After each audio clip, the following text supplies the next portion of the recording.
America's Heartland is made possible by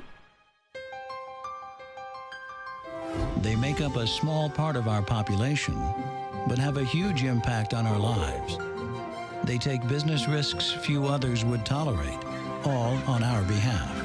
They're American farmers who feed, fuel, and clothe the world. Monsanto would like to recognize them for all they do for the rest of us. Because ultimately, our success and everyone else's depends on theirs. and by the American Farm Bureau Federation, the voice of agriculture. You can see it in the eyes of every woman and man in America's heartland, living close to the land. There's a love for the country and a pride in the brand. In America's heartland, living close to the land.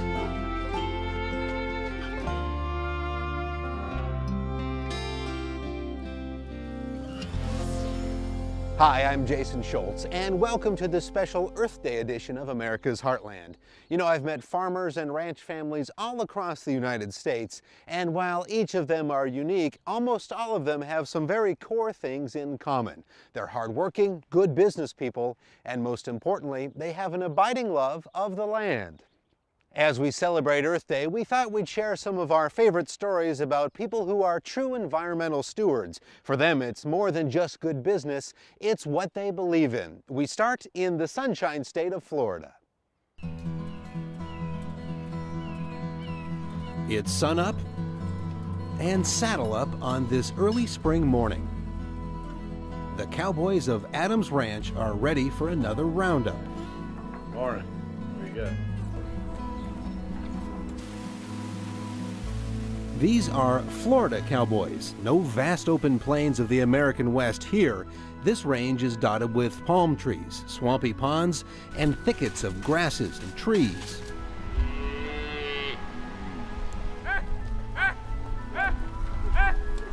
And here at Adams Ranch near Fort Pierce, the wildlife and the 50,000 acres of preserved landscape make for a picture-perfect scene.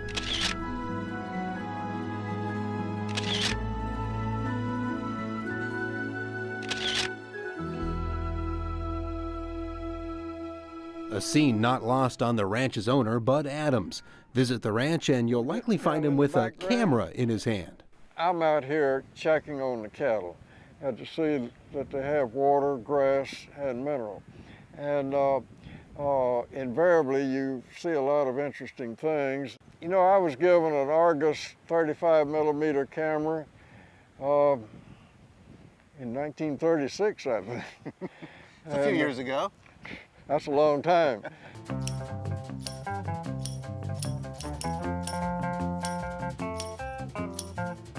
Over the decades, Bud's captured hundreds of images of life on the ranch.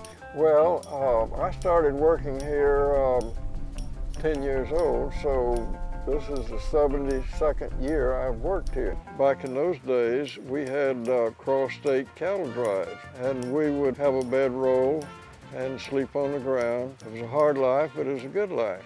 His father bought this land in 1937. 10 years later, they had 1,600 head of cattle. Now it's 10,000.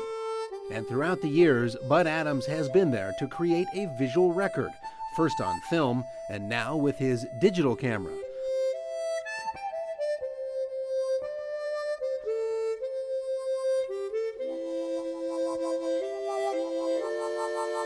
Bud's photos have ended up in books and various publications. Although you're a photographer and you're pretty good at it, you see yourself as a cattle rancher, right? That's your bailiwick. What I do. I raise cattle. I'm a cowman. That's your passion. Oh, yeah.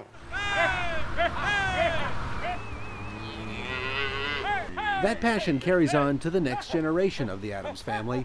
Bud's sons manage various areas of the ranching operation. And these boys, they start when they're 10 or 11 years old, and now they're in their mid-20s. Why, they're as good as anybody. And you said these boys, I think I think I might have seen a girl out there too this morning, right? Yes, we're equal opportunity.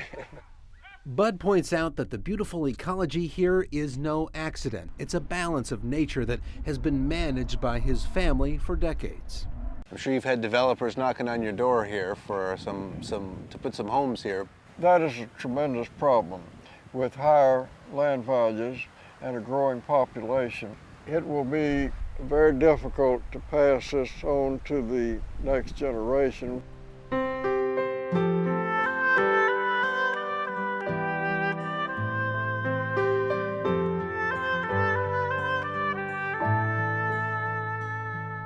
What Bud captures here through his lens are more than pretty pictures. He's documenting a way of life and a heritage that has roots deeper than the palm trees that grow on this sandy soil. We understand that this is a holistic enterprise and that we have to consider the grass, the trees, the cattle, the wildlife, the water, and our climate. The important part of this is your animal agriculture provides a sustainable program.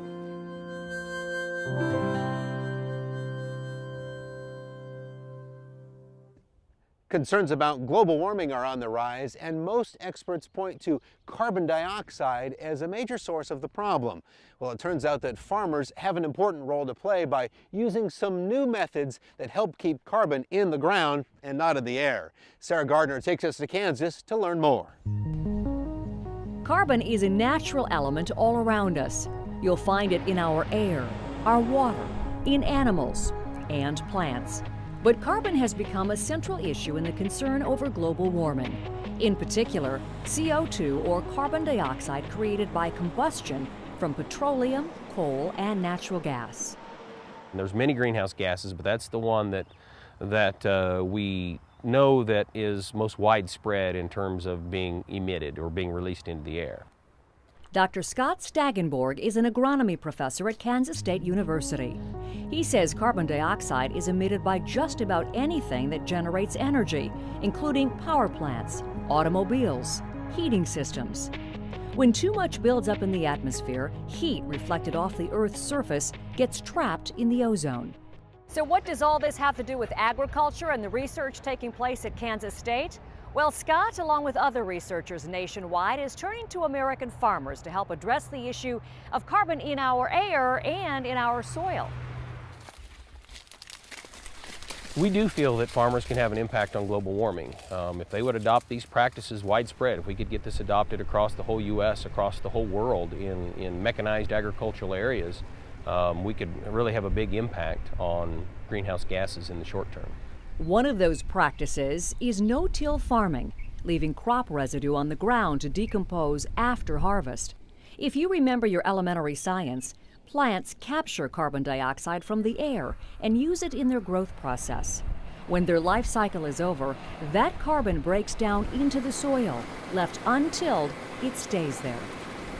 The amount of carbon that we can take out of the air is about, right now, if we adopted the technology we're talking about, we could probably reduce the 20% of the current emissions total. Making the transition to a no-till approach might seem to be an easy and effective solution, but not everyone was convinced it was good farming. I was trained to have a clean seed bed. Every weed the only good weed was a dead weed. Farmer Merle Holly found conventional tilling gave him that clean seedbed, but said his loose soil was often washed away by erosion. No-till gave him crop residue binding the soil together. You'll see these little rills. Here's a good example right here. You can see the soil is filled in with the residue. Merle says it took him 5 years of no-till to sufficiently bind his soil. Once stabilized, he saw healthier crops, less irrigation, and less runoff and erosion. Well, this field that we're in right now has not been tilled since 1990. And so this is part of a long-term tilled and no-tilled study. Higher residue crops like corn mean more carbon and organic matter going into the ground. That is, once you get the crops planted. I mean, we all know that in order for plants to grow, we have to get what we talk about as good seed-to-soil contact. To deal with that, no-till planters have attachments that clear a path in the residue, leaving enough room for that seed-to-soil contact. Merle says no-till has cut field costs by 2/3. You don't have to plow, you don't have to disc, you don't have to field cultivate or row crop cultivate. You don't have to do any of those. And there's another benefit. The estimated amount of carbon captured by farmers in no-till can be sold on a national market to corporations looking to offset their carbon emissions. The concept of carbon credits is taking basically what the farmers do. They take CO2 out of the air and put it in the soil. So now there is less CO2 in the air and it's now in the soil. We can now trade those carbon credits to offset carbon or CO2 that's emitted by cars, people, manufacturing processes. Whether voluntary or regulated by law, sequestering carbon into the soil could be one element in reducing the amount in the air. The reason that companies who are involved in large manufacturing situations, the reason they would want to do it is because they realize that they are emitting carbon and that CO2 is a problem, and they want to try to do something to help clean up the environment. And so this is a good way for them to do something immediately. No-till, along with increased tree plantings and improved crop rotations, is becoming just one tool that agricultural producers can use to address economic and environmental concerns. The potential is to buy us 20 years of reducing CO2 in the atmosphere while we develop new technologies, while we develop the technology to manufacture cars and computers and all the things we want with lower CO2 emissions. I think it's just a win-win situation for everybody. Innovation is at the heart of American agriculture, and part of ensuring a successful business is protecting the environment. That's true with the Stemilt family of Washington State. Rob Stewart has the story.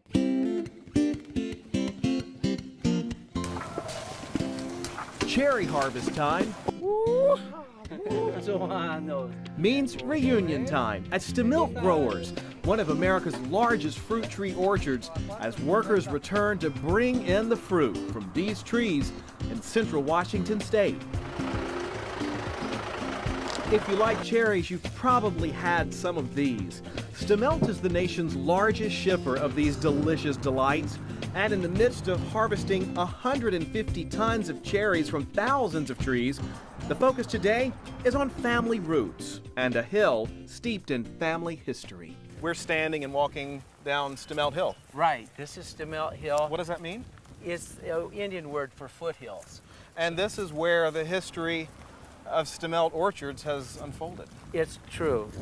My dad started the packing and growing and the marketing thing in 1962, but we actually started growing cherries in 1893 when my great-grandfather homesteaded here. Head grower Kyle Matheson farms more than 10,000 acres of fruit, but this family business began with very humble beginnings. Kyle's father planted his first crop of cherry trees at the end of World War II. Our family's been here I'm the fourth generation. We've just kind of continued to build on the shoulders of our ancestors. You know, we found that we had a competitive edge in the cherry business. The fertile soil of Washington's Wenatchee Valley provided perfect conditions for growing cherries as well as apples and pears. I want to get up in this tree here and show you something because it's really interesting. These trees are loaded. They're only 5 years old. And if you pull one of the cherry clusters back, you'll see these teeny little buds in here.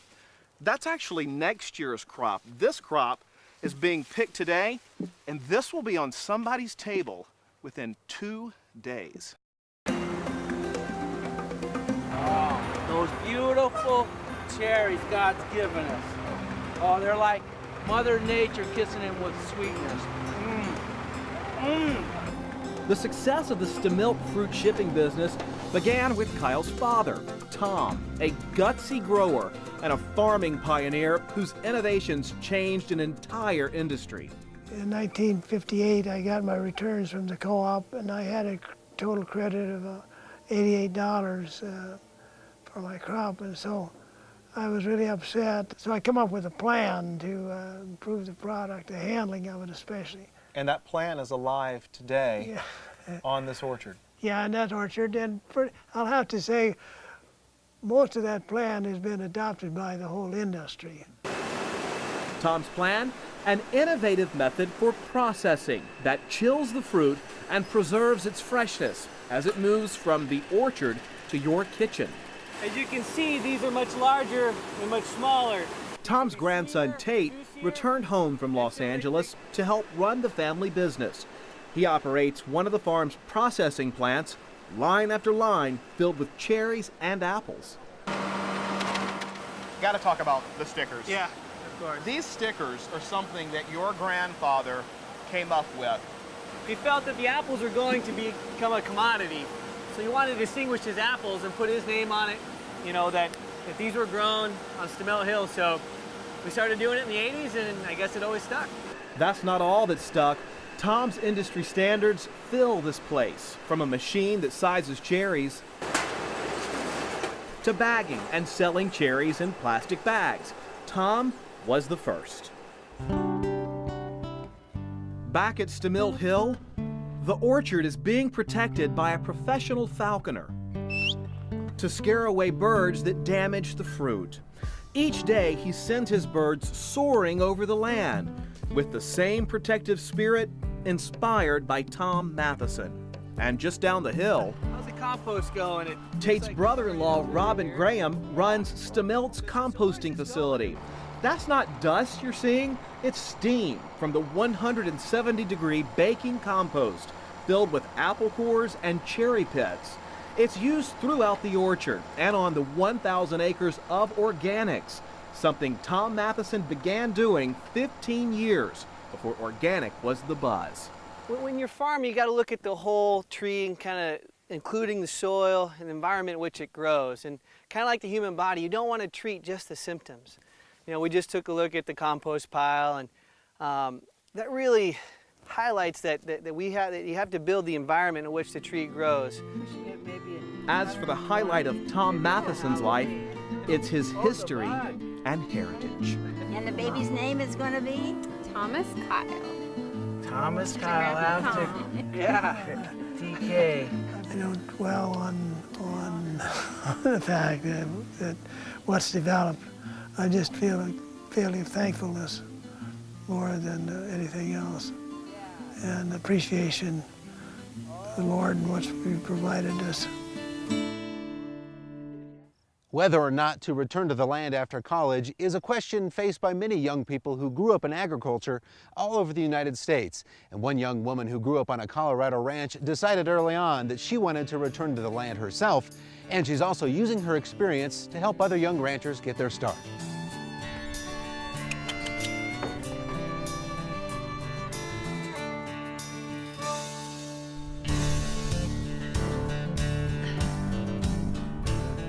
So we're just going along this fence?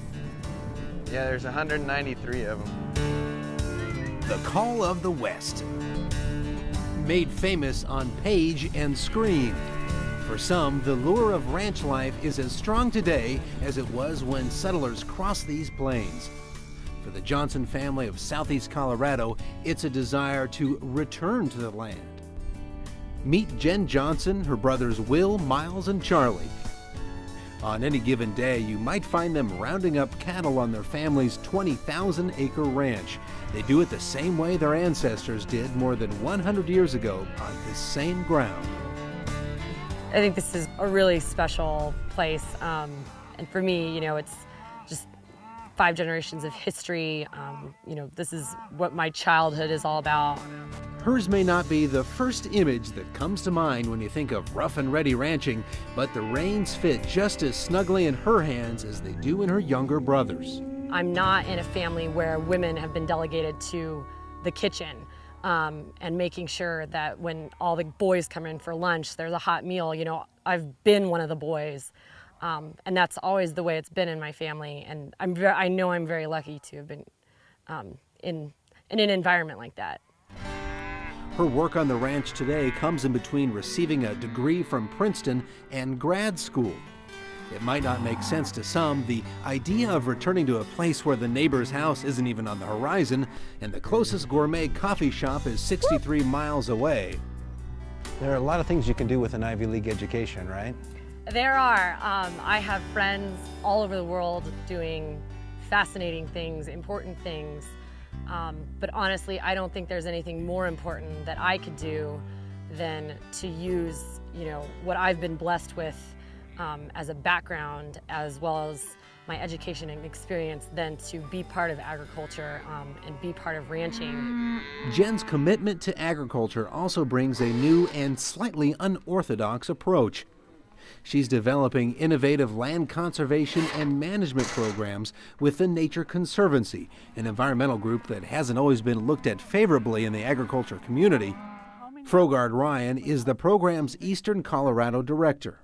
Well, I think ranching and ranchers have been the lifeblood of rural communities and have been preserving wildlife habitat for many generations. And so it's critical that we work hand in hand with the ranching community.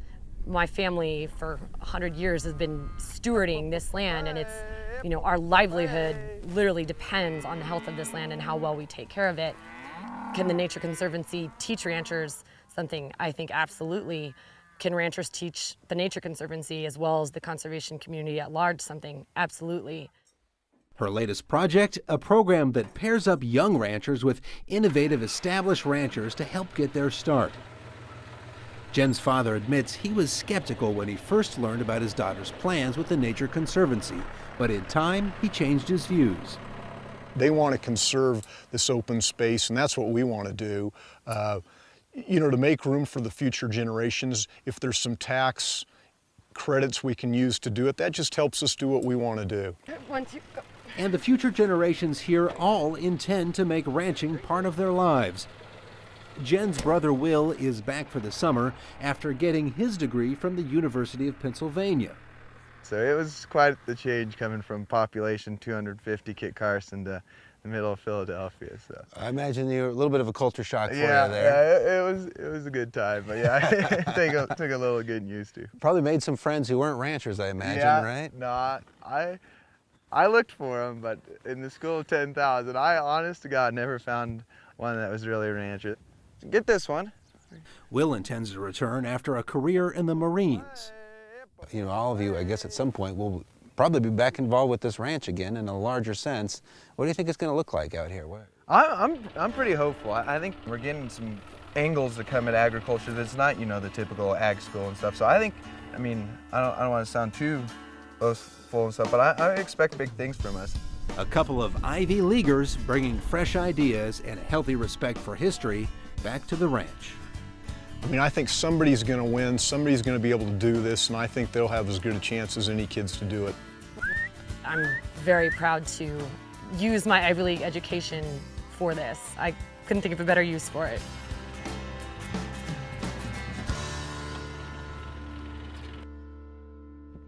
We hope you've enjoyed meeting some of our favorite environmental stewards down on the farm, and please join me in thanking America's farmers for the bounty that they provide, and of course for taking care of that land that sustains us all.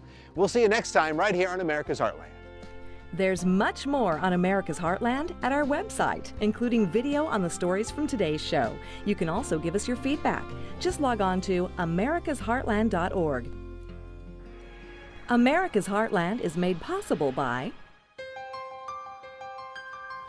They make up a small part of our population, but have a huge impact on our lives. They take business risks few others would tolerate, all on our behalf. They're American farmers who feed, fuel, and clothe the world. Monsanto would like to recognize them for all they do for the rest of us. Because ultimately, our success and everyone else's depends on theirs. And by the American Farm Bureau Federation, the voice of agriculture.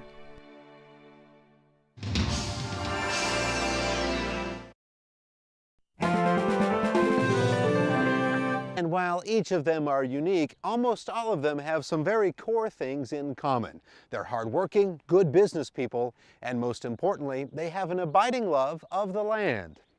As we celebrate Earth Day, we thought we'd share some of our favorite stories about people who are true environmental stewards. For them, it's more than just good business, it's what they believe in. We start in the Sunshine State of Florida. It's sunup and saddle up on this early spring morning. The cowboys of Adams Ranch are ready for another roundup. Morning. Very good. These are Florida cowboys. No vast open plains of the American West here. This range is dotted with palm trees, swampy ponds, and thickets of grasses and trees. In the brand, in America's heartland, living close to the land.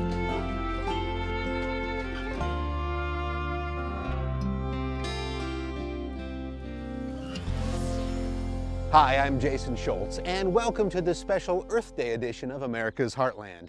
You know, I've met farmers and ranch families all across the United States, and America's Heartland is made possible by